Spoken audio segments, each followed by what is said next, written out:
வாக்யஜ்ஞேன கல்பதாம். சக்தாः கர்மண்ய வித்வாம்சः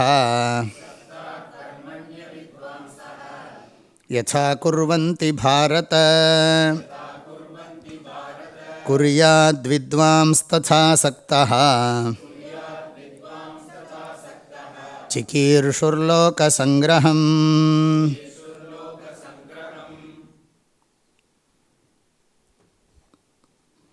யாராக இருந்தாலும், நீயாக இருந்தாலும் சரி, நானாக இருந்தாலும் சரி, நமக்கு செய்ய வேண்டிய கடமைகள் ஒன்றும் இல்லை என்றாலும் நாம் பிறருக்கு அனுக்கிரகம் செய்வதற்காக பரானுக்கிரகாங்கிறார் சங்கராச்சாரியர். பரானுக்கிரகா ஏவ கர்த்தவ்யா, பிறருக்கு நாம் அருள் புரிய வேண்டும் என்பதற்காகவே கடமைகளை செய்ய வேண்டும். ஆக மகான்கள்லாம், ஞானிகள்லாம் உலகத்துக்கு கர்மம் செஞ்சால் அவங்கள கர்மயோகின்னு அழைக்கிற வழக்கம் இல்லை. லோகசங்கிரகி, லோகசங்கிரகம் பண்ணுகிறவர்கள். ஒருத்தரை பெரிய மகான கர்மயோகின்னு சொன்னால் சாஸ்திர திருஷ்டியில் அது இழிவாக பேசுகிற மாதிரி ஆகிடும். ஏன்னா கர்மயோகின்னா அஜ்ஞானி. அஜ்ஞானி கர்மத்தை மனசை பக்குவப்படுத்துறதுக்காக உபயோகப்படுத்துகிறான். ஞானி எதுக்காகவும் கர்ம பண்ணுறதில்லை, இன்னொரு பிறருடைய நன்மைக்காகவே. கர்மத்தினால் அவனுக்கு ஒன்றும் பிரயோஜனம் இல்லை. அஜ்ஞானிக்கு கர்மத்தினால பிரயோஜனம் இருக்குது, ஞானிக்கு கர்மத்தினால அவனுக்கு பிரயோஜனம் ஒன்றும் கிடையாது, சொசைட்டிக்கு தான் பிரயோஜனம். ஆகையினால பர அனுக்கிரகாங்கிறார். எதி புனः அகமிவ துவம் கிருதார்த்த புத்தி. சங்கராச்சாரிய சொல்கிறார், என்ன மாதிரி உனக்கும் ஒன்றும் செய்ய வேண்டியதில்லை, ஆத்மஜானி நான் அப்படின்னு நினைப்பேயானால், இல்லை வேற ஒருத்தனாக இருந்தாலும், அந்யோவா தஸ்ய அப்பி ஆத்மனः கர்த்தவிய அபாவே அப்பி பரானுக்கிரகா ஏவ கர்த்தவியா, பிறருக்கு அனுக்கிரகம் செய்வதற்காக கடமையை செய்ய வேண்டும். ஆக துறவை மேற்கொண்டு இருக்கக்கூடாது, சந்நியாசத்தை பண்ணக்கூடாது, ஸ்வதர்ம தியாகம் பண்ணக்கூடாது. அதுதான் விஷயம். இந்த ஸ்லோகம் என்ன சொல்கிறது? ஹே பாரத, ஓ அர்ஜுனா, யதா, யதானா எப்படி, அவித்வாம்சா, அவித்வாம்சகனா அஜ்ஞானிகள், அதாவது அகம் பிரம்மாஸ்மிங்கிற ஞானம் இல்லை, அகம் ஜீவோஸ்மி இல்லாட்டி தேகோஸ்மி. மெட்டீரியலிஸ்டிக்காக இருந்தால் என்ன பண்ணுவான், உடம்புன்னு நினச்சின்னு இதையா பண்ணி நிறைய ஏர்ன் பண்ணிகிட்டே இருப்பான், வீடு முழுக்க சாமானாக வாங்கி போடுவான். இல்லாட்டி நல்லதாவது பண்ணணும், பிறருக்கு நன்மைக்காக உழைக்கிறது தப்பு இல்லை, தனக்கு நிறைய பொருள் வேணும்னு உழைக்கிறத தான் சாஸ்திரம் நிந்தனை பண்ணுறது. ஆஹ யதா எப்படி, அவித்வாம்சா அஜ்ஞானிகள், கர்மணி, கர்மணினா செயலில், சக்தாக ரொம்ப அட்டாச்சாக இருக்கிறார்களோ, நிறைய பண்ணணும், பண்ணி நிறைய சம்பாதிக்கணும், சம்பாதிச்சதெல்லாம் அங்கே இங்கேயும் இன்வெஸ்ட் பண்ணணும், அப்புறம் நம்ம ஃபேமிலியிலே நான் தான் பெரிய ஆள்னு காமிச்சிக்கணும், அப்புறம் நம்ம கம்யூனிட்டிலே நான் பெரிய ஆள்னு சொல்லணும், எனக்கு எல்லோரும் பாராட்டு விழா நடத்தணும், அப்படிலாம் ரொம்ப அட்டாச்சாக இருக்கானே. நிறைய பேர் இப்படி தானே இருக்காங்க. பரவாயில்ல, அப்படியாவது இருக்காங்களே. அப்போ ஒரு காரியங்களை பண்ணுகிறார்கள், ரொம்ப கர்ம பலன்லேயும், கர்ம பலனில் ரொம்ப ருச்சி, அதுக்காக கர்மத்தில் பண்ணுறான். அவனுக்கு கர்ம பலனில் தான் ரொம்ப ஆசை ஜாஸ்தி. ஆனால் கர்மா பண்ணாமல் கர்ம பலன் எப்படி கிடைக்கும்? ஆகவே கர்ம பலனில் ரொம்ப விருப்பம் இருக்கிறதுனால அந்த கர்மாவிலையும் ருச்சி இருக்குது. அது லௌகிகமாக இருக்கட்டும், வைதிகமாக இருக்கட்டும். அதனால் சக்தாகனா ரொம்ப அட்டாச்சு, ஓவர் அட்டாச்சு. இன்னும் பலனில் ரொம்ப முக்கியமாக சொல்லணும், பலனில் மிகவும் விருப்பம் ஜாஸ்தி, அதுக்காக வேலை செய்கிறான். அப்படி பண்ணுறானோ எப்படிங்கிறார். இது எப்படின்னா எக்ஸாம்பிள், அவன் ரொம்ப பண்ணுறான், அது மாதிரியே ஞானி அவன் கூடவே இருந்து பண்ணணுங்கிறார். ததா, அப்படி, ததாங்கிறது ரெண்டாவது லைனில் இருக்குது. ததா அப்படியே, வித்வான், வித்வான்னா என்ன அர்த்தம்? ஞானி.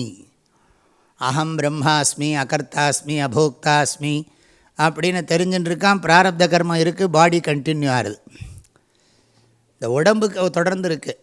ஆனால் உடம்பு நான் இல்லை, உடம்பில் இருக்கிற உயிரும் நான் அல்ல, தூய உணர்வு நான் அப்படிங்கிறத உணர்ந்ததற்கு பிறகும் உடல் வினைப்பயனால் தொடர்கிறது.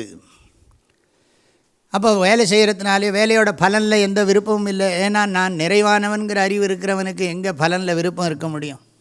ஒன்றை அடைந்து நிறைவு பெற வேண்டும் என்று நினைக்கிறவனுக்கு தானே இந்த ப்ராப்ளம். இவன் எப்போவுமே நிறைவாக இருக்கான், ஆனால் அவன் நிறைவில்லை. மன நிறைவு இல்லாமல் அஞ்ஞானி பலன்களை விரும்பி பலனால் நிறைவு ஏற்படும் என்று கருதி அவன் வினையாற்றுகிறான், செயல் புரிகிறான். இவனோ நிறைவாக இருக்கிறான், எனக்கு செயல் புரிந்து ஆக வேண்டியது ஒன்றும் இல்லை. ததா வித்வான் எப்படி பண்ணணும்னா, ததா வித்வான் லோகசங்கிரகம் அசக்தகான்னு ஒரு பாயிண்ட் இருக்குது, ஞாபகம் வச்சுக்கோங்க. அசக்தா, அவன் சக்தாக, அவன் பலனில் விருப்பமுடையவன். இவன் இயல்பாகவே சக்தி இல்லை, விருப்பம் கிடையாது. இருந்தாலும் அவனுக்கு முன்னால் சொல்கிறார், அசக்தாக சந்தகா, பற்றற்றவர்களாய். அப்போ தான் அவன் கூடவே இருக்கிறவன் பார்ப்பான், எனக்கு வர்ற மாதிரி மைண்டு இதெல்லாம் உனக்கு ப்ராப்ளம் எப்படி வர்றதில்லைன்னு அவன் கேட்பான். கூடவே இருந்து கன்வெர்ட் பண்ண சொல்கிறார். கூடவே இருந்து நம்ம வாழ்க்கையின் மூலம் நம்முடைய செயல்கள் மூலம் அவனுக்கு புரிய வைக்க வேண்டும். ஆக ததா அப்படி வித்வான் ஞானியானவன் சக்தஹா அசக்தஹா, அசக்தஹா சன். இதில் இது ஒரு விசேஷம் இருக்குது. சக்தகாங்கிறது ஏகவச்சனம், அங்கே சக்தாக பகுவச்சனம். அஞ்ஞானிகள் பலர், ஞானிகள் ஒருவர், எங்கேயோ ஒன்று ரெண்டு தான் இருக்கும். ஆக குறியாத்து லோகசங்கிரகம் சிக்கீருஷு, உலக நன்மையை செய்ய விரும்பி கர்த்தும் இச்சுகு சிக்கீருஷு, செய்யறத்துக்கு விருப்பம். லோகசங்கிரகத்தை செய்ய விரும்பி அப்படிங்கிறார். லோகசங்கிரகத்தை செய்யறதுக்கு ஆசைப்படணும். உனக்கு அந்த ஆசை இருக்கா தெரியும் எனக்கு, இருந்தாலும் நீ அதை பிரார்த்தனை மாதிரி பண்ணுறார். ஐ ரிக்வெஸ்ட் ஆல் ஞானிஸ் அப்படிங்கிறார். நான் எல்லா ஞானிகள்கிட்டையும் வேண்டுகோள் விடுக்கிறேன், உங்களுக்கு இது எல்லாமே நிறைவாக வாழ முடியும், ஆனால் இவர்களுக்கு வழிகாட்டுவதற்காகவாவது உங்களை போன்றவர்கள் இருக்க வேண்டும், செயல் புரிந்து காட்ட வேண்டும் அப்படின்னு ரிக்வெஸ்ட் பண்ணுற மாதிரி சொல்கிறார். லோகசங்கிரகம் சிக்கீர்ஷு கர்ம குறியாத். கர்ம குறியாத், குறியாத்துங்கிறது நம்ம கர்மாங்கிற சப்ளை பண்ணிக்கணும், செயல் புரிய வேண்டும். யதா அவித்வாம்சः கர்மணி சக்தாக சந்தः கர்ம குர்வந்தி, கர்மத்தில் இது பண்ணி கர்மத்தை செய்கிறார்களோ, பலன்லையும் அந்த வினைகளிலும் ஈடுபட்டு, அப்படி ஞானியானவன் வித்வான் அசக்தா சன் பற்றற்றவனாய் லோகசங்கிரகம் சிக்கீர்ஷு, லோகசங்கிரகம்னா உலக நன்மையை செய்ய விரும்பி கர்ம குறியாத், செயல் புரிய வேண்டும். இது ஆப்ஷன், பண்ணித்தான் ஆகணும்னு சொல்லி சாஸ்திரம் ஞானியை சொல்ல முடியாது.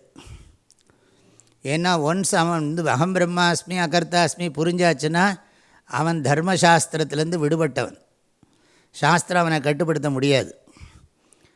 அதர்மம் பண்ணுறவனைத்தான் சாஸ்திரம் கட்டுப்படுத்தி தர்மம் பண்ண வைக்க முடியும். ஆக தர்மம் பண்ணி தத்துவஞானத்தை அடைஞ்சதுக்கு பிறகு சாஸ்திரம் அவனை கண்ட்ரோல் பண்ணுறதுக்கு அவனுக்கு ரைட்டு கிடையாது. ஏன்னா ஹீ பியாண்ட், அவன் சாஸ்திரத்துக்கும் அப்பாற்பட்டவன். அவனும் அநியாயம் பண்ண மாட்டான். பண்ணினான்னா அவன் சாஸ்திரத்தை தப்பாக உபயோகப்படுத்துகிறான்னு அர்த்தமாயிடும். ஆகையினால நான் இந்த தர்மசாஸ்திரத்திலிருந்து விடுபட்டவன், எனக்கு கடமைகள் எதுவும் இல்லை. நான் அதர்மமும் பண்ண மாட்டேன், ஸ்வதர்மமும் பண்ண மாட்டேன். ஏன்னா எனக்கு ஸ்வதர்மம் கிடையாது. ஸ்வங்கிறத இண்டிவிஜுவலை மையமாக வச்சு தானே இருக்குது. ஸ்வதர்மம்னு சொன்னால் தன்னுணர்வு உடையவனுக்கு தானே ஸ்வதர்மம். தன்னுணர்வை நீக்கி நான் எங்கும் நீக்கமர நிறைந்த பரம்பொருள் உணர்வுன்னு உணர்ந்தவனுக்கு எங்கள் செயலை யார் விதிக்க முடியும்? இந்த சத்தியம் வதா தர்மஞ்சரெல்லாம் ஒன்றும் சொல்ல முடியாது. அது மற்றவங்களுக்கு அந்த பாடம். இவன் காலேஜும் படித்து வெளியில் வந்தாச்சு, அதனால் இவனுக்கு அந்த ஸ்கூல் பாடமெல்லாம் கிடையாது. அது மாதிரி புரிஞ்சுக்கணும். ஆனால் கிருஷ்ணர் என்ன சொல்கிறார்? இல்லை, நீங்கள் எல்லாருக்கும் வழிகாட்டுங்கோ. ஆக இது ஆப்ஷன். ஆனால் இது முக்கியமாக என்ன சொல்கிறார் கிருஷ்ணர்? ராஜ ரிஷிகளெல்லாம் இதை பண்ணியிருக்கிறார்கள், சொல்ல போகிறார் இன்னும் திரும்ப திரும்ப. அதனால் இங்கே வந்தாச்சு, யுத்த பூமிக்கு வந்தாச்சு, கடமையை செய்யணும். நீ அஜ்ஞானியாக இருந்தாலும் கடமையை செஞ்சாகணும், ஞானியாக இருந்தாலும் கடமையை செஞ்சாகணும். நானே கண்ணு முன்னால் நிற்கிறேன். பீஷ்மரெல்லாம் கொண்டு வரல அவர். பீஷ்மர் வந்து பாரு, பீஷ்மரே ஞானி பண்ணுறாருன்னு சொல்லலை, ஜனகரை கோட் பண்ணுறார்.